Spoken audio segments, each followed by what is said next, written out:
Qalinligi bor yo'g'i 5,5 mm, lekin 9200 mAh lik batareya o'rnatilgan Xiaomi Pad 8 Pro u Snapdragon 8 Elite protsessorida ishlaydi. 144 Hz chastotali 3.2K displey bilan o'yinlarda silliq ishlashini tasavvuringizga ham sig'dira olmaysiz. Planshetda bir vaqtning o'zida xuddi kompyuterdagidek bir nechta ishlarni bajarish mumkin. Bu planshetning eng qiziq tomonlaridan biri.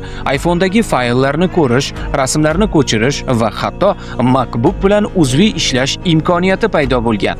Agar sizda Xiaomi notebooki bo'lsa, planshetni shunchaki ikkinchi monitor sifatida emas, balki notebookning protsessor quvvatini bo'lishadigan qurilma sifatida ishlatsangiz bo'ladi.